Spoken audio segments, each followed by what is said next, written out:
بلابه تكن بحايا بلالينا يا وبايدودا بلابه تكن بحايا بلالينا يا وبايدودا كبيره بهدتك لحده وكنت قوي وبابودا كبيره بهدتك لحده وكنت قوي وبابودا بربراني هاد شوكتا تابرادي ليش بابا بغانو وذنون يتنك بوغني بربراني بربراني تابرادي هاد شوكتا ليش بابا بغانو وذنون يتنك بوغني بربراني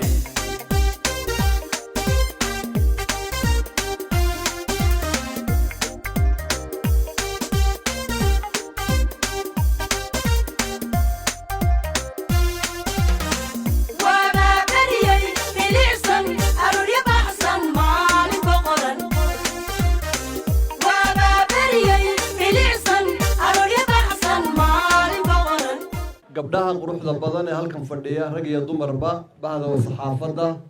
dhammaan aqoonyahanka iyo howlwadeennada iyo madaxda iyo taageerayaasha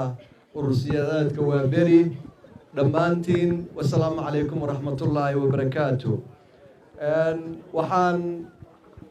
ku degdegayaa inaan mahad gaara u noqo marka ugu horeysa howlwadeennada aan nasan saacadihii iyo ayaamihii lasoo dhaafay si xafiiska waa beri ee aynu galabta xadhigga ka jarnay ay u diyaariyaan ee ah howlwadeennada iyo madaxda urur siyaasadeedka waa beri waxaan leeyahay jasaakumullahu khayr ballanteenna ahayd dalka iyo dadka si aynu u gaadhno waxaynu higsanayno inaynaan ka daalin aad baan idinku mahadnaqaya waxaan galabta farxadda la qaybsanaya taageerayaasha iyo dadka reer Hargeysa iyo dhammaan bulshooyinka reer Somaliland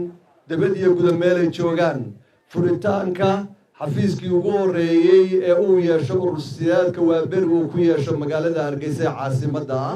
aad iyo aad baan runtii ugu faraxsanahay waxaana leeyahay dhammaan hambaliyo waxaan ku soo koobayaa eraygayga hal fariin oo aan u dirayo dhammaan dadka reer Somaliland meel ay joogaanba fariintaas oo ah walaalayaal sida hadda la sheegay kama gaari karo marka hore inaan khudbad dheer jeediyo timeka iyo xilliga oo madow noqonaya dartii laakiin fariintaydu waxay noqonaysaa sidii aan horey dhowr jeer u sheegay dad midaysan oo isjecel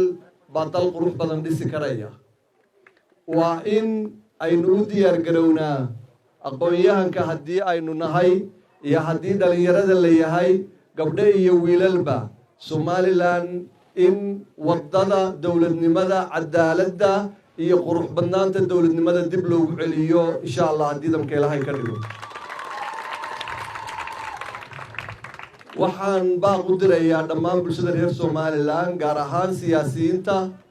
ururada iyo ama muxaafid ha noqdeen ama mucaarad ha noqdeen kaasoo ah walaalayaal dareenkeena iyo waxa guud ee aynu wada ilaashanayna waa dalkan waxa ugu weyn ee wax walba ka sareeyana waa amniga iyo wadajirkeena waxa fiican oo aan ku dhiirigelinayaa dhammaan siyaasiyiinta dalkan u dhashay in ay wax walba oo jira oo difference oo ay ka mid tahay midda hadda lagu kala aragti duwan yahay furitaanka ururada oo annagu aanu u aragno in sharci lagu taagan yahay in gudaheena aynu ka dhammaysanno oo aynu joojinno maasajiyada iyo fariimaha aynu u dirayno dadyowga iyo waxa aynu naqaano beesha caalamka aad iyo aad baan u jeclaan lahaa waxaan hoosta ka xariiqayaa in dadkani ay leeyihiin dowladnimada dalkan iyagu leeyihiin xeerarka u yaalla iyagu degsadeen ayna ku filan yihiin inay ka garnaqaan wixii khilaaf ee yimaada culimada dalkan aqoonyahanka iyo dhaqanka awalba maalinta ay saasoo kale noqoto ka garnaqi jiray uma baahnin in shisheeye iyo cid kale aynu gacanta u haadino uma baahnin marka waxaan ku dhiirigelin lahaa waxaan odhan lahaa aynu xayndaabkeennii dhaqanka siyaasadeed iyo midka culture ee wanaagsanba aynu lahayn aynu dib ugu noqonno insha allah haddii lahaydmo aad iyo aad baan ugu mahadnaqayaa dadka maanta isku kaaya garab taagay taageerada laxaad kalena u muujiyey urur siyaasadeedka waa beri si somalilan ay guul iyo gobonnimo u gaadho somalilan ha noolaato aad iyo aad baad umahadsan tihiin waktiga oo salaadii maqrib la gaadhaya darteed ma rabo inaan khudbad dheer soo jeediyo aad baan idinku mahadnaqayaa guul iyo gobonnimaana u rajaynayaa dadka iyo dalkaba